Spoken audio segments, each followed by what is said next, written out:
You can start the session. Yeah. So welcome.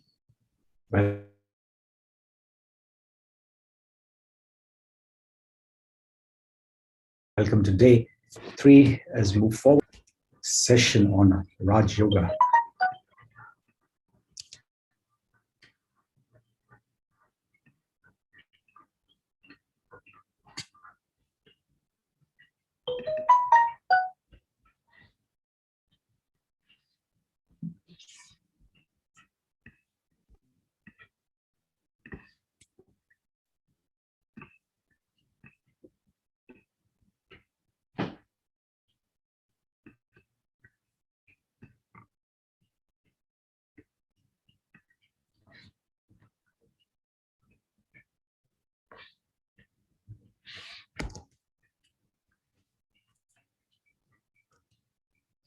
Let's just sit back and relax. Let's become fully present in the moment. There may be a lot of thoughts which may be unnecessary, wasteful, related to the past.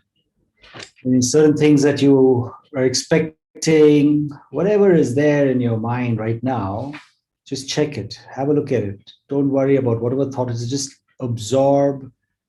First, observe the thought, don't absorb it. Just observe it. What should come, what should go. Another thought comes, let it just go. Let go, let go. Fully aware of yourself now in the present moment.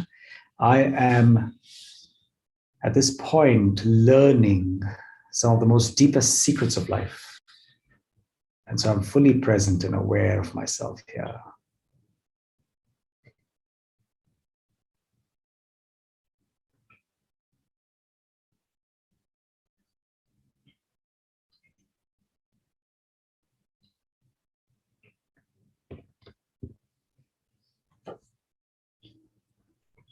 Allow yourself to be aware of this sparkling diamond in the center of your forehead. I am a soul, spiritual being that is peaceful and pure. I have taken an avatar on this earth. I've come down from my home, Paramdham, the soul world, and I'm here in my body right now, playing a part, but as a very pure avatar, because I still hold with me the original sanskars of the soul of peace, love, happiness, power. So I'm very aware of myself as a soul. And what I have outside me is my avatar.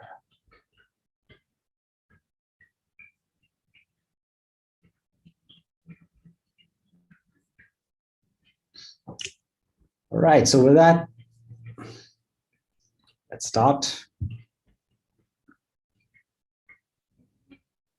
We did understand yesterday the difference between soul and body, and how important it is for me to turn the switch of awareness on. So today, one of the challenges while we're in the session, to what extent can I hold this awareness that I am a soul listening to another soul? Just pay attention to that, because that was the whole idea of awareness, a switch of awareness. So keep that awareness switch turned on as we go through the whole session today. I am a soul listening to a soul. And I must keep this awareness that I am a soul speaking to souls.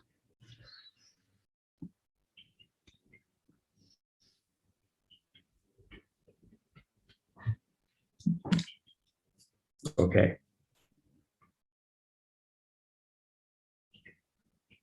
Very important.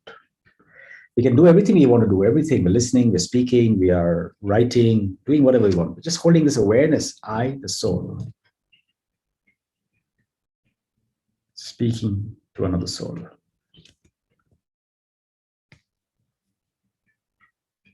What are we going to look at today? Today, let's start today with the beautiful idea of the process of meditation. There are 4 steps of meditation, 4 steps. What are those 4 steps of meditation? We've done this every time we do any sort of meditation. We actually do this very quickly. We don't even realize it.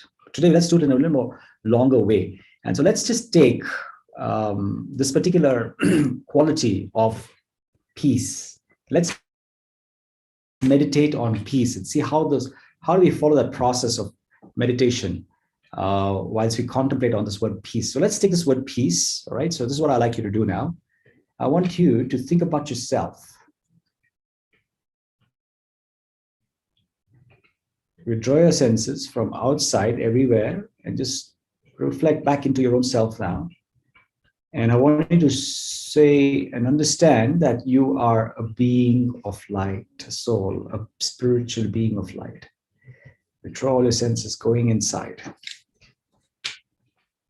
Take the word peace and try to understand what is the meaning of this word peace. What does it mean to you? What does peace mean to you? For some people, peace might be just silence. For some, peace may be being quiet. For some, peace could be tranquility. Some of them, peace could be anything that is free from disturbance, freedom from noise. Peace could just be freedom from your own pulls and pushes of desire. You feel peaceful and you don't have any of those things. So each of us could have a different meaning of peace. So I want you to just think about what is your meaning of peace. So take a moment and just reflect on the meaning of peace.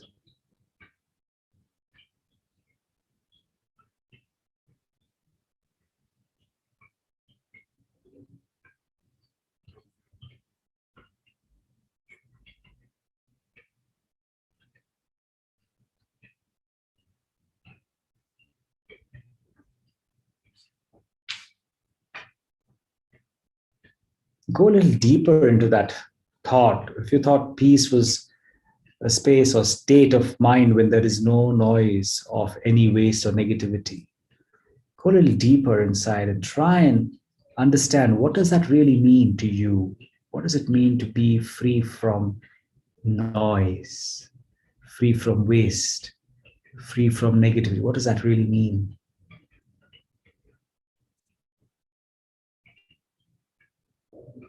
What does that look like?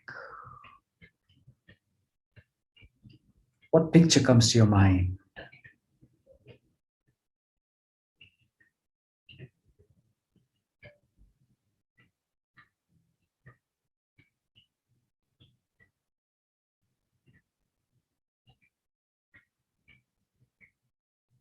Make that picture very clear for yourself. Make it very clear. Make that meaning very, very clear. And go deeper into the meaning and into that vision, the picture of peace.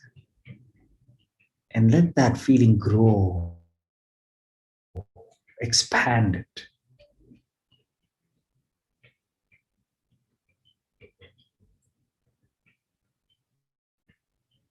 And now just become completely absorbed in that experience of peace. Absorb yourself in peace.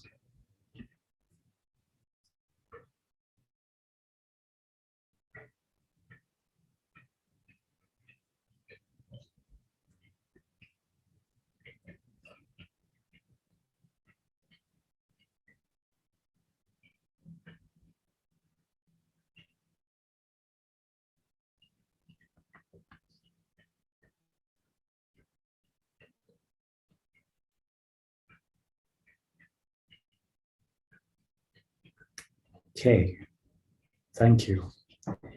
Just a quick demonstration. And I did not put any music intentionally because I just wanted to help you understand the process of meditation, really. That's what was the whole intention. So from what we just did, what do you think would be the process of meditation? So there are 4 stages. One, the first stage is the initial stage, is the initiation, when you decide, okay, I'm going to meditate, which means I'm going to take the step in and start looking at myself. I have been extrovertish. I've been seeing the world outside. I've been worrying about others and seeing here, there, and everywhere. Now it is me time. That is the first step. The first step is that initial step you take to go inside. The second step is you contemplate.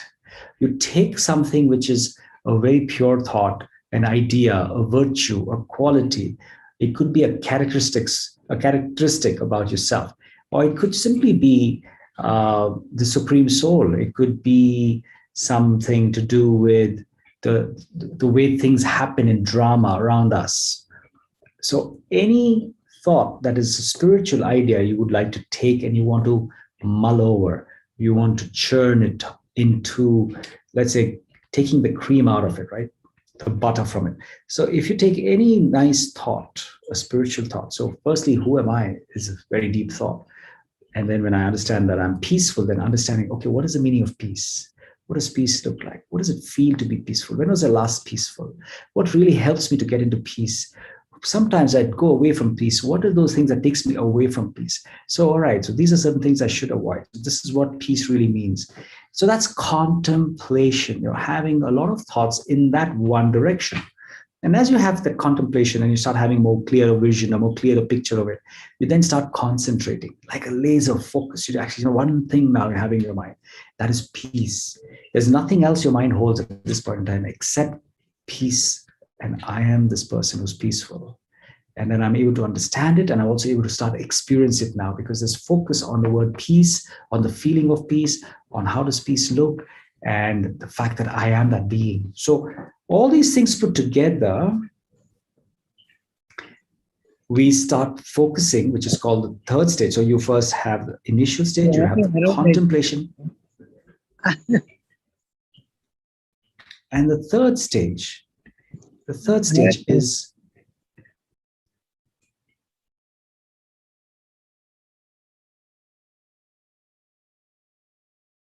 brother, you have to just unmute yourself.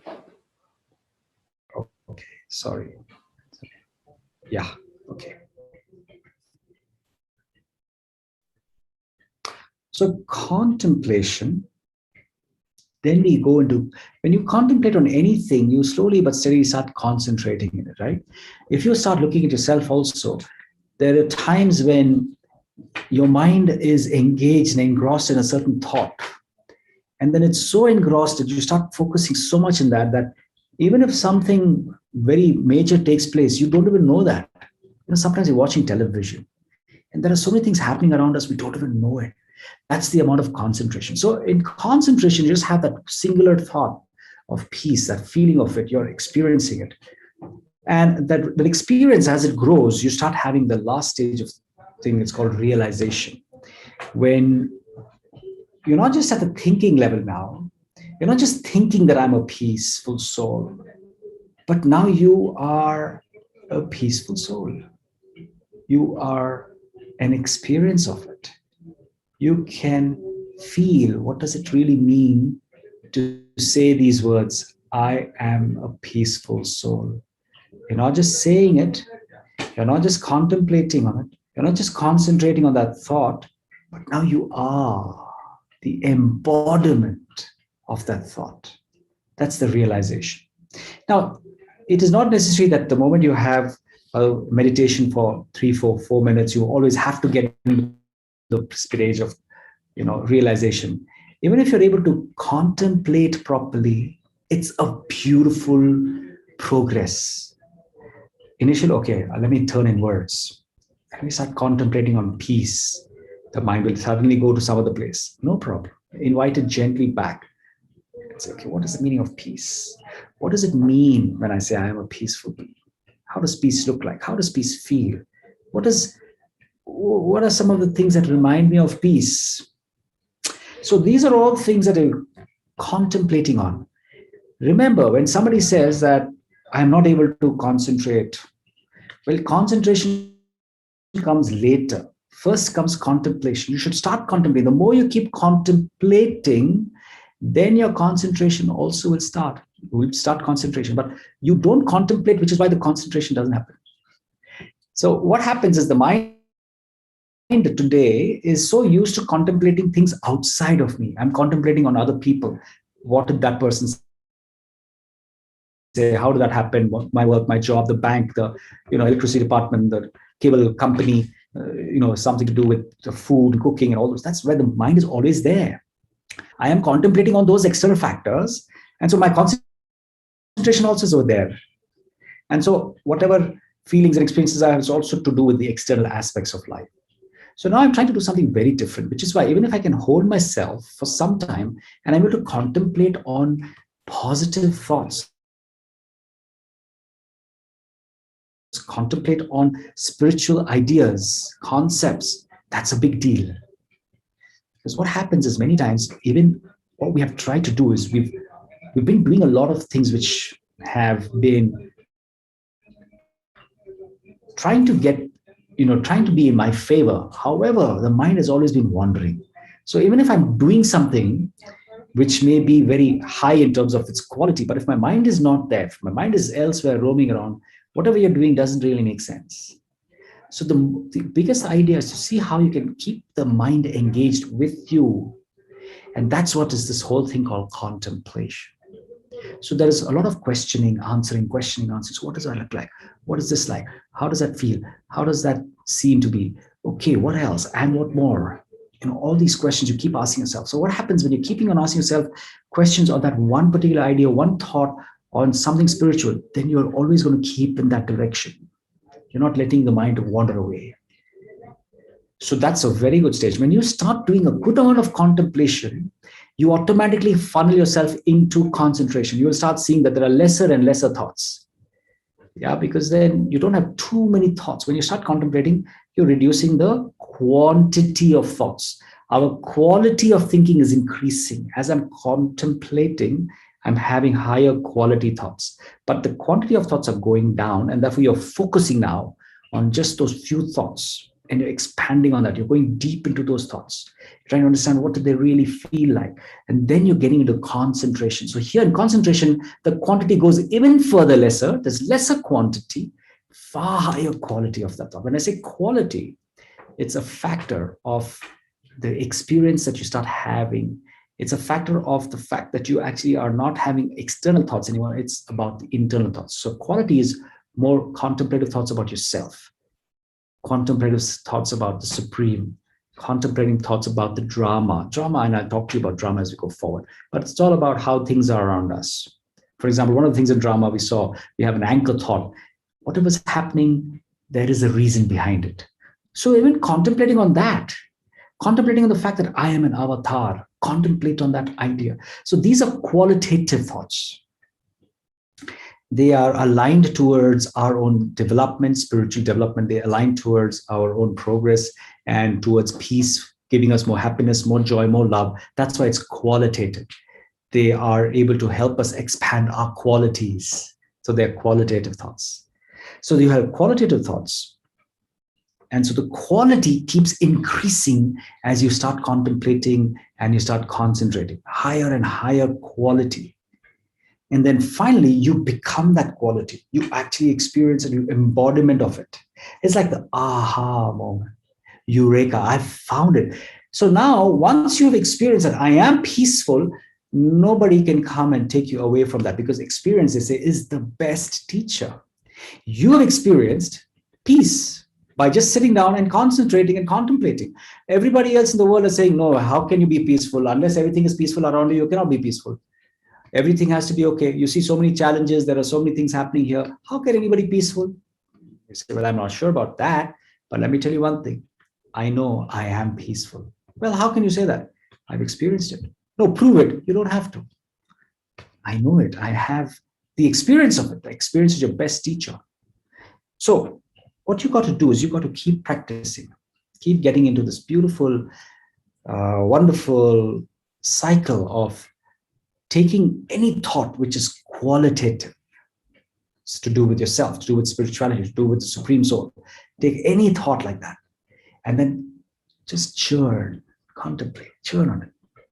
Ask a lot of questions around it, dissect it, explore it, experiment with that idea. And then you'll start concentrating there. Less and lesser thoughts, more and more quality. And then finally, you will have an experience. 100% you will reach an experience.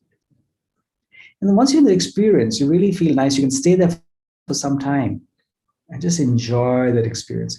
Then once you're in the experience, you don't have to keep churning and keep on thinking about how does it feel? How does it, oh, wow, this is interesting. I want to write this down. No, just absorb yourself in that beautiful experience. It's very blissful. It's very blissful. So these are those four stages. So I'll just put them down on the slide. First stage, then you have the stage of contemplation, then we have the stage of concentration, and last but not the least is the stage of realization. 4 stages.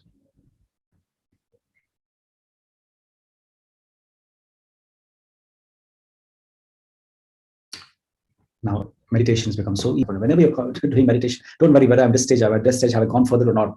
No. You just have to understand that it requires you to first step back inside and then to start contemplating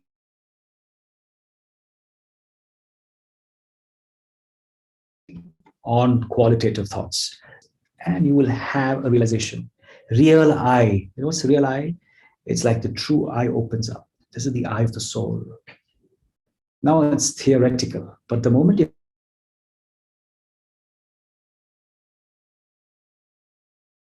your eye opens up to saying, oh yes, eye is opening. That's why meditation is the awakening of yourself, awakening of the soul, right? We say it's the awakening. Because in meditation, you realize who you are. That's why you suddenly now awaken. If you're not awake, then what are you doing? Well, we are awake, we're walking, we're talking, we're working, we're doing everything. Yeah, but what does awakening really mean? It means opening of your third eye, of realization that I am peaceful. No matter what happens, I have this amazing choice to make. And those choices determine how I feel. That choice determines how I act, how I behave. And so I am peaceful.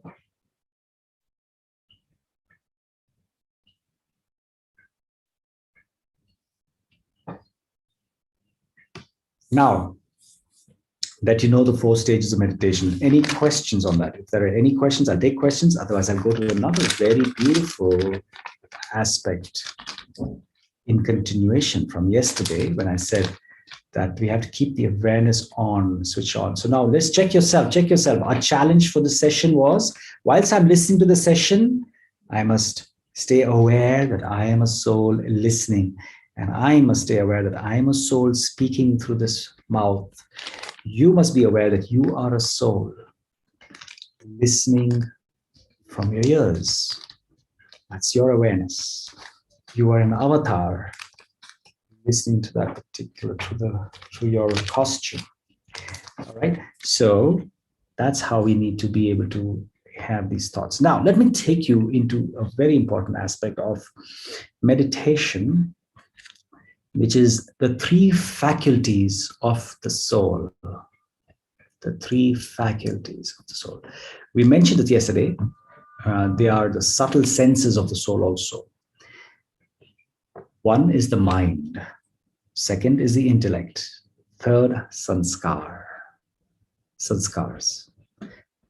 What is the mind? The mind. So as a living being, which I am, the soul, the spiritual being inside this physical body, the living being, which is a soul, has the capacity, the capability to create thoughts, to be able to think about now, yesterday, future. I can think instantly about any country I want. In 1 second, if I want, I can think about Param Dham. I can reach Param Dham and come back. So the fastest thing that is there in this world, the universe, is your thought. And that is what the mind does. The mind is constantly creating thoughts. We saw that we can have different types of thoughts: positive, negative, waste, mundane thoughts. The idea is for us to see how I can keep moving more towards positive thoughts. For that, I have to be aware of myself as a soul. So thinking is what happens in the state of the mind, in this faculty of your mind. What does the intellect do? So this is man. Mind is, in Hindi, we call it the man. Then we have the buddhi, which is your intellect. What does the buddhi do? The buddhi is taking decisions, which is good, which is bad. What is the right thought, what's the wrong thought? Should I think now? Should I not think now? This. Should I do this? Should I not do this? Should I say this? Should I not say? Should I sit here or should I go away somewhere else? All of those things is your buddhi. When the buddhi is enlightened, which means when the buddhi has full awareness of the self. So earlier the buddhi was asleep, thinking it's the body, but now it's awake, knowing I am the soul. So once you have an enlightened self, once the buddhi is enlightened, you're a Buddha, the enlightened one. When the buddhi is still asleep, and no matter how many times we say something to the person, there's no change, then they call the person a buddhu, dull intellect. Buddha, enlightened intellect. Buddhu, dull intellect. So what are we all doing today as we come into the session? Yesterday, today, and the day before that. 3 days, what have we been doing? We have been working on the buddhi. We are working on the buddhi. How?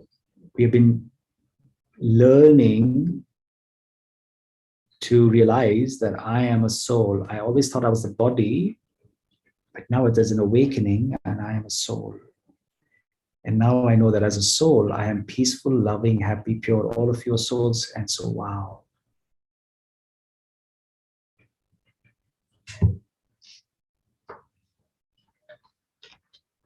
Excuse me.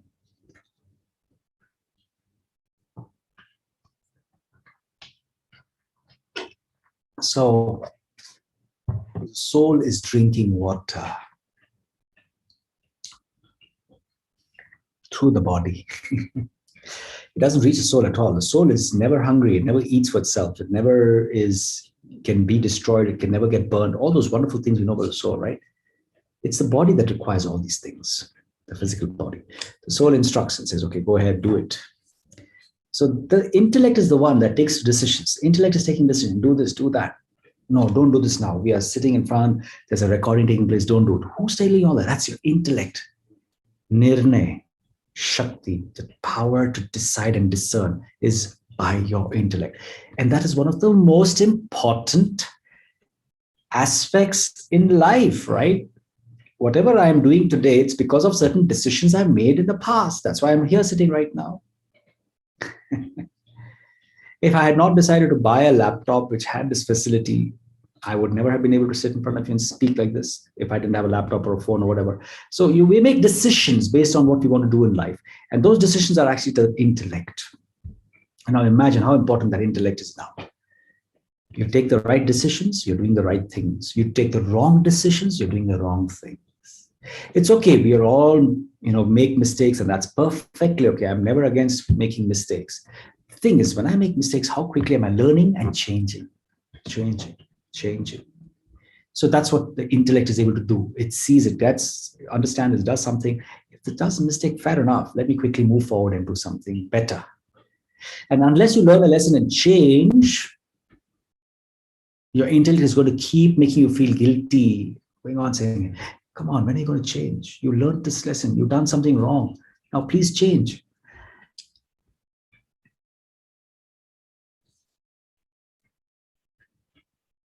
Third one is the sanskars. Now, sanskars is very interesting, very fun. Yeah, this is beautiful. And I feel the entire game of meditation is about sanskars. Not about the buddhi, not about the man. It's not about the mind, it's not about the buddhi, it's about sanskars. Everything in meditation is to do with your sanskars. If you have the habit of procrastination, you don't do things today, you do it tomorrow. It's a sanskar that I built to always postpone. If I'm always getting irritated when somebody says something to me, hey, Baldy, how are you? If I get triggered off, that's my sanskar. If I keep getting angry, I keep getting jealous of people, I'm always getting stressed and worried. I feel, that everything is a problem, no matter what, everybody gives me, I still am complaining. I'm always criticizing. I'm always comparing. What are all these? These are all sanskars of the body conscious sanskars. Ego. I'm bigger than you. I'm always comparing and I think I'm better than you, bigger than you. That's a sanskar. What a meditation doing is helping you change the sanskar from body to the soul. So the intellect is obviously understanding the difference. And so when the intellect is understanding the difference, it's then creating thoughts which are of the nature of soul consciousness. And then how are the sanskars being built? Every time I create a thought, it is getting imprinted on my sanskar. So if I sit down over here and I create a thought 1,000 times that I'm useless, I'm useless, I'm useless, I'm useless, I'm good for nothing, I'm useless, I'm good for nothing, I'm not good enough. See, everybody's doing so much. I don't think I've got so many likes by so many people. I don't know how many likes. If I'm going on thinking of that constantly, then in my sanskar, there is a sanskar of low self-esteem. There's a sanskar of doubt on my own self. There's a sanskar of lack of confidence. Why? Because of my own thoughts. Anything you keep repeating inside your mind, thoughts keep repeating, that becomes my sanskar. And so we have built a lot of sanskars now based on what we've seen outside. So as I mentioned this to you earlier, we have seen a beautiful movie where the actor is getting angry and shouting, and I start creating those thoughts, and that's what becomes my sanskar. It has been acquired from the environment outside of me, and that's become a sanskar, which is not the right one. So what meditation is doing is meditation saying, okay, fine, you have these sanskars, need of ego and arrogance, but how much do they help you? That's the intellect is asking, the intellect is asking, how does it help you? Well,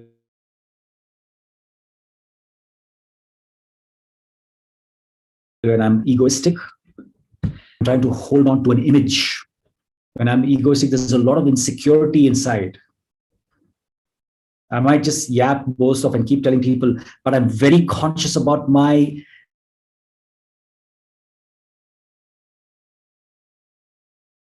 image. I want to hold that image always. Something inside, but I'm showing something else outside because of my arrogance and ego. I cannot show my true self. I cannot be vulnerable. And then you realize that's not freedom, right? You're not really free. And slowly but steadily, everybody also will come to know what is the truth. So all of these sanskars are not good for me. So the intellect is able to help you understand it's not nice. Then what happens is intellect, by coming to this course, the intellect has become powerful by learning that I am a soul, not the body. The body is temporary. The possession that I have, it's not me. Yes, those are required for a certain, requirement for my responsibilities and, for my livelihood. Yes, that's a different thing, but that's not me. I can't have that identity. Okay, what is my identity? I am a soul. Intellect is helping us. I am a soul. Okay, so now the mind is saying, okay, what does the soul really look like? Okay, this is how it looks like a diamond in the center of my forehead. Diamond, wow, that's who I am. Now the intellect is able to create those pictures, those images, and those feelings from the mind starts emerging. The feelings of purity, the feeling of happiness, the feeling of joy. Now, as you keep doing this with the intellect and mind, your sanskars are being fed. And then your sanskars, which was earlier always looking at the body to feel good, always thinking only if you come and tell me nice things, I feel nice. Now, when the mind and intellect are able to contemplate on the soul and understand who it is and who you are, there is a lot of beautiful feelings coming. And so your sanskars now are changing. And once you start changing your sanskars, then automatically the thoughts that will start coming to you will be beautiful and pure and lovely. You don't have to think I'm a soul. You will automatically be soul conscious. You don't have to constantly keep saying, I'm a soul listening through my ears. I'm a soul speaking to people. I'm a soul doing this. It becomes a very natural sanskar now. So the entire element of RajaYoga is to make you natural, soul conscious beings. You know what's the other term, another word for somebody who's naturally soul conscious? Remember, natural soul conscious, somebody who's peaceful, loving, pure, happy, and powerful. Always, naturally. What is that person called? Come on, in the chat box, tell me, what is that person called who is very naturally all these things? Let me see how close you come to what I have in my, and there are many good ideas and good There's no one single answer for this. What do you think a person is called who has such natural soul conscious qualities emerging automatically, like sanskars?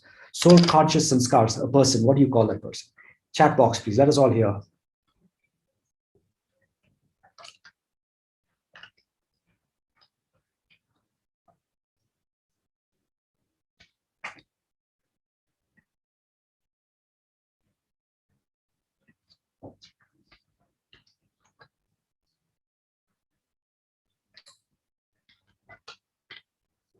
I want you to do something so that I can continue drinking water. So please help me by typing something in your chat box, if you don't mind. Beautiful, beautiful. We're getting some very nice answers. Come on, continue. Give us some good answers. What is a person called who is naturally soul conscious, always very naturally peaceful, loving, and is free from all those body conscious sanskars of ego, arrogance, greed, attachment? And I'll tell you how attachment is actually a vice as we move forward into a more deeper lessons later on. But what do you call such a person? Somebody says, okay, Marshallin says a yogi. Dauncey says a saint. Lovely. Anybody else?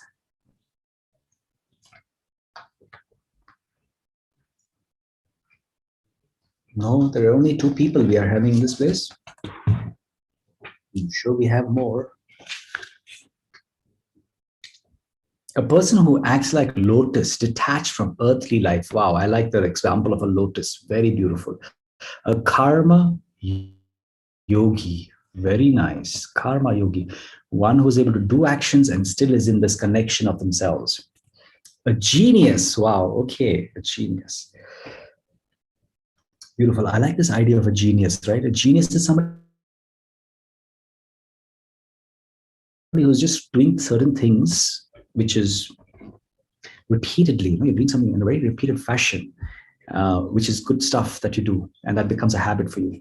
A holy soul, Nitya. Okay, thank you. Okay, let me just share some terms, and I like all your terms. It's fantastic. It's beautiful. And yes, a saint is very nice. A saint. Sometimes I like to call this person also a baby, a child, right? I somehow feel, look at a child, you know. Well, okay, more, I would say 80 to 90%, the child is able to have those sanskars of a very pure quality, you know. But what else? What else? There are so many other beautiful things. So let me add. Have you?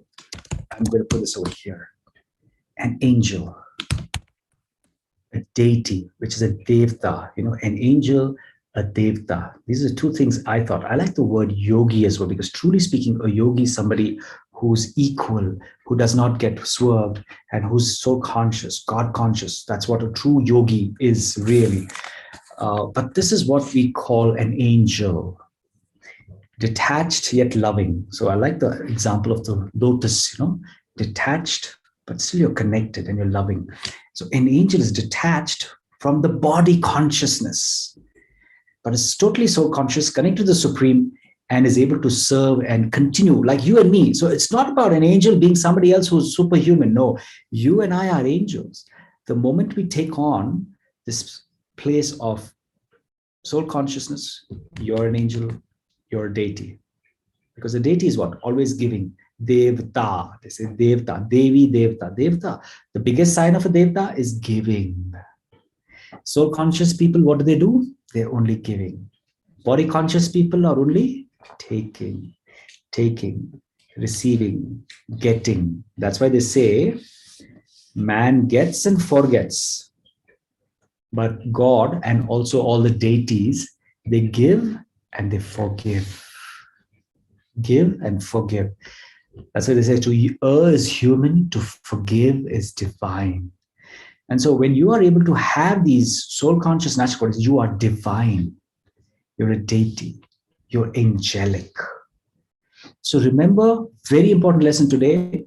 Don't look for angels outside. You are that angel, and give others the blessings of that angel. Give others the vision of that angel just by emerging soul consciousness within yourself. That's it. It may sound very simple, but let me assure you, it is also very simple. You've got to practice. You've got to practice. Understanding plus application. You have to understand this. So now once you understand this, you have to apply it. When you understand and you apply, there's a beautiful experience, and then slowly you will become. It's called ART.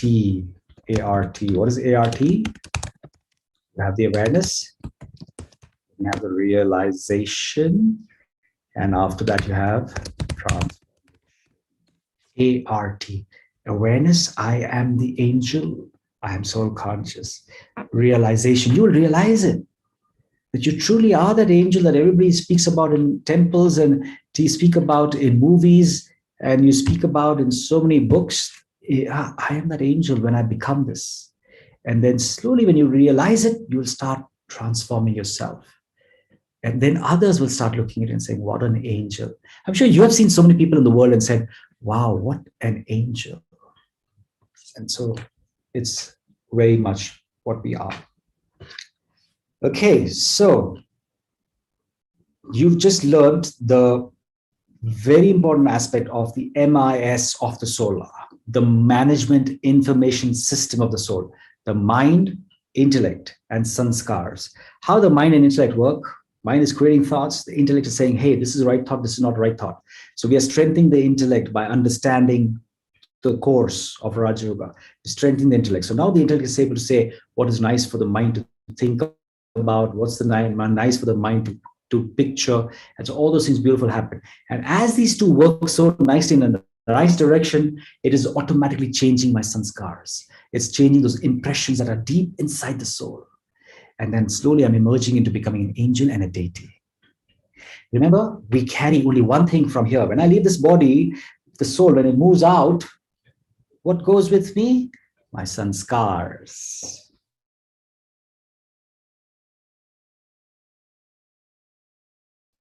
Souls carry the sanskars. More and more stronger as we start growing up. That's when the sanskars start emerging. So you will have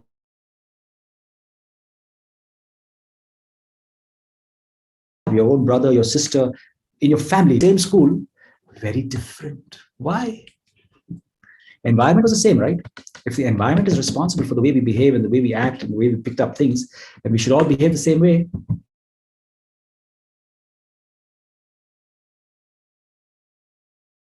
In fact, everybody who's from the same place, everybody from Tamil Nadu, no, but within the house itself, so much of difference. How can we have the same people within the same district or town? Why? Because all of us carry sanskars, which are very unique to us.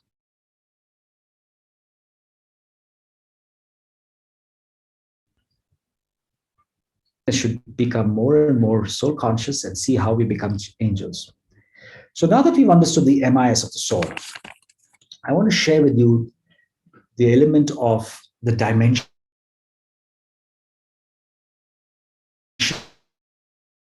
in terms of our consciousness. So right now you're sitting, looking at me virtually, but I'm sitting in some place right now. And you're also sitting in some place now. And we're all sitting in some place called the corporeal world. The world of flesh and bones, the world of matter, the world where you have the 5 elements. Now, what are the 5 elements? You have water, land, air, fire, and ether. These are the 5 elements that make up the corporeal world, and this body is made up from all these 5 elements. And it's come from these 5 elements, and it will go back to those 5 elements. This is the corporeal body. All right. And so I come from a corporeal world. I come from a corporeal world. Whereas the soul, and I'll show you the picture of right now, the soul is incorporeal. The supreme soul is incorporeal, which means there's no body for the soul. The soul has taken the avatar of this body. But by itself, the soul is free from the body. That's why the body will die, the soul continues and moves on. Right? So the soul's home is the incorporeal world. So there is this dimension of this place where I am called a corporeal world, but there's also an incorporeal world. There's also a third dimension, which is called the subtle world. It's an in between the two.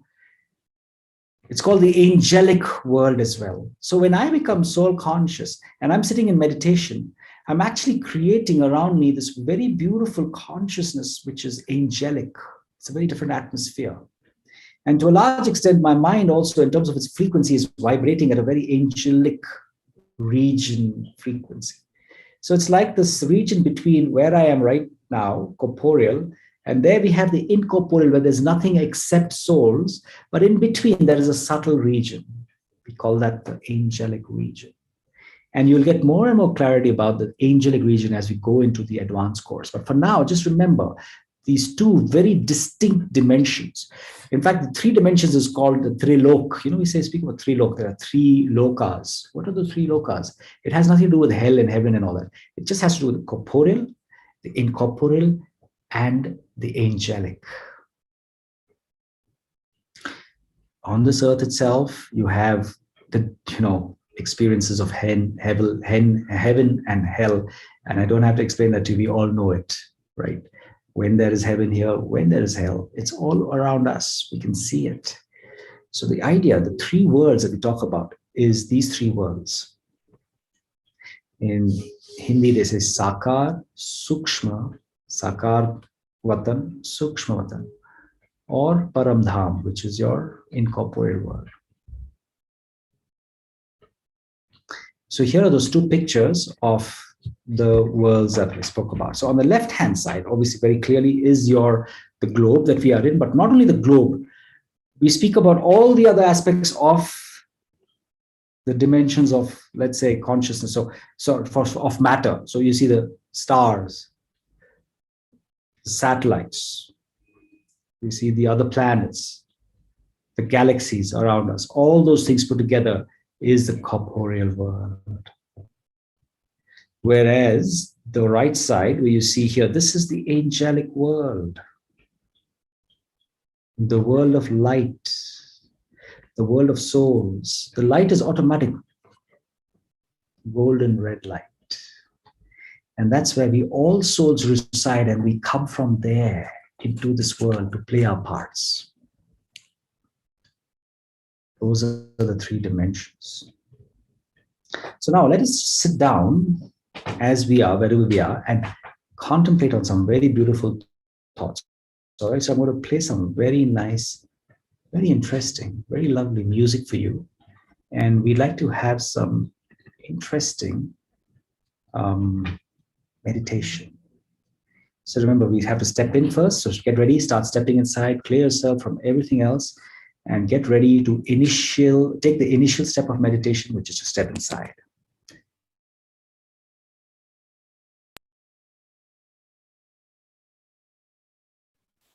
Right, so we step inside.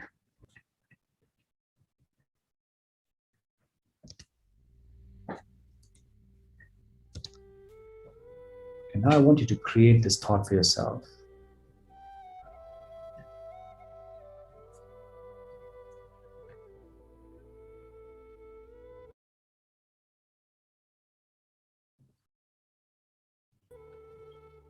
Who am I? And ask yourself this question and look for the answer yourself. Who am I?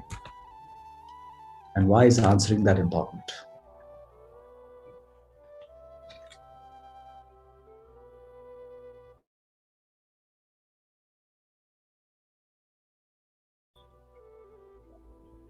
Deepest qualities. What does it feel like to have those qualities? Feel them right now. Peace, love, purity,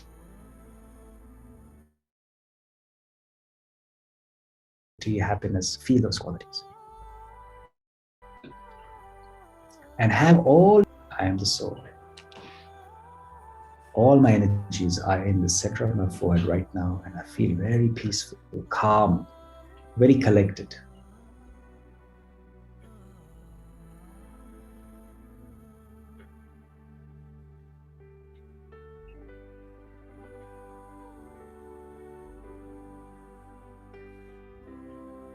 Nothing in the world can take me away from this experience of peace without my permission. I am powerful.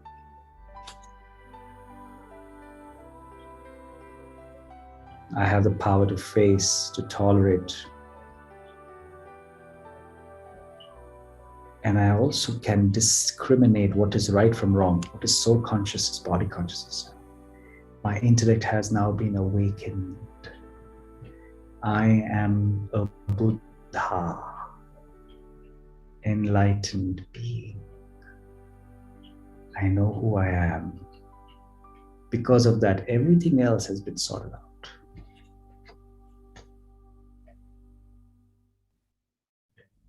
My sanskars are changing already.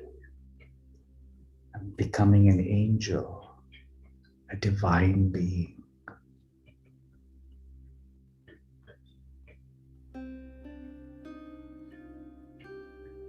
And while I'm sitting in this corporeal world, it takes me just 1 second to go to my beautiful home, Paramdham, golden red light all around, and all souls are there. And I go there and I just reside in that beautiful place. And there's pin drop silence.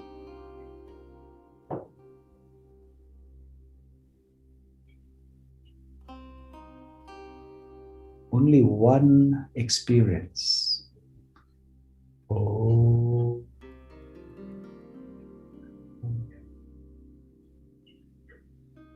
So make this picture very clear that I'm a soul, being of light, a small, tiny star, and far away from this corporeal world, at home, I reside, experiencing that I'm a soul and I'm peaceful. Oh.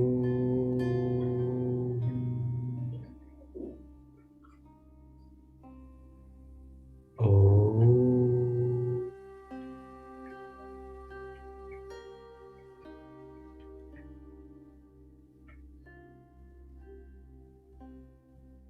With every utterance of Om, go deeper and experience the soul at a deeper level and become an embodiment of peace.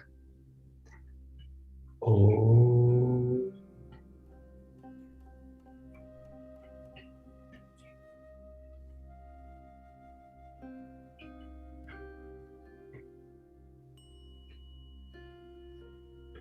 Oh.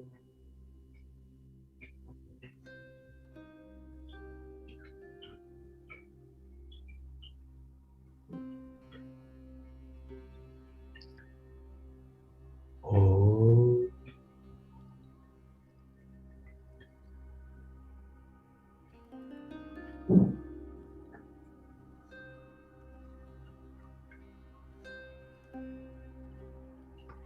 Now carry that experience of Om with you whilst you're working and become a karma yogi, a yogi who's connected to the self as a peaceful soul and who's also acting in terms of cooking, washing, sending emails, or even watching what you want. But always go back to the center point of who you are, the core. Don't let it go. All right. With that, I'd like to take your leave and I thank you for being here today. Appreciate it. I don't know what happened, but I think we did start a few minutes late. Maybe some of you waited for some time, wanted to really come in.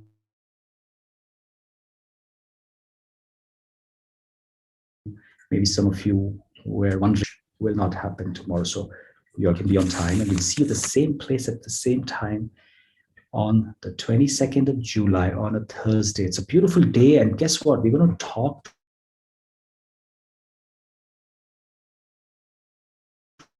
tomorrow about, or are we going to try? That's a fantastic subject tomorrow. Very, very interesting.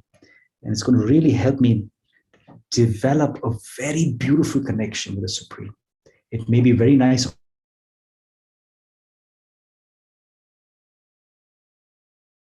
already, it's going to become superb. The highest connection you can ever have. So imagine what a beautiful experience it's going to be when you're going to forge deeper connections with Supreme Soul through more understanding. All right, so thank you so much and see you then tomorrow, everybody. Take care of yourselves. Thanks a lot, Prakash Bhai, and thanks everyone for joining. Let's meet again tomorrow.